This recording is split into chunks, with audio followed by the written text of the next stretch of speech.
আজকে আমরা জানব বাংলাদেশে যে টিভি চ্যানেলগুলো রয়েছে সেগুলোর আসল মালিক কারা এবং তারা কোন দলের অনুসারী, আওয়ামী লীগ নাকি বিএনপি, তাই জানবো আজকের এই ভিডিওতে।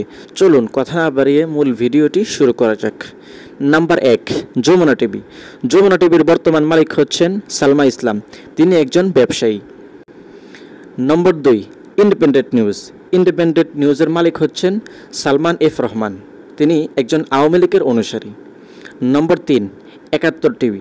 একাত্তর টিভির মালিক হচ্ছেন মেঘনা গ্রুপ এবং সাংবাদিক মোজাম্মেল হক বাবু, তিনি একজন আওয়ামী লীগের অনুসারী। নম্বর 4, একুশে টিভি। একুশে টিভির মালিক হচ্ছেন এস আলম গ্রুপ, আওয়ামী লীগের অনুসারী।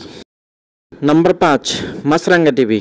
মাছরাঙ্গা টিভির মালিক হচ্ছেন স্কোয়ার গ্রুপ এবং অঞ্চল চৌধুরী, তিনি একজন ব্যবসায়ী। নাম্বার 6, মাই টিভি। মাই টিভির মালিক হচ্ছেন নাসির উদ্দিন সাথী, তিনি আওয়ামী লীগের অনুসারী। নাম্বার 7, দেশ টিভি। দেশ টিভির মালিক হচ্ছেন আসাদুজ্জামান নূর, তিনি আওয়ামী লীগের অনুসারী। নম্বর 8, চ্যানেল 24। চ্যানেল 24 এবং হামিম গ্রুপের মালিক হচ্ছেন একে আজাদ, তিনি বিশিষ্ট একজন ব্যবসায়ী।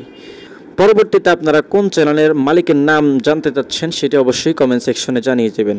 আমরা ইনশাল্লাহ চেষ্টা করব আপনার কমেন্টের বা আপনার মূল্যবান মতকে প্রাধান্য দিয়ে পরবর্তী ভিডিও তৈরি করার জন্য।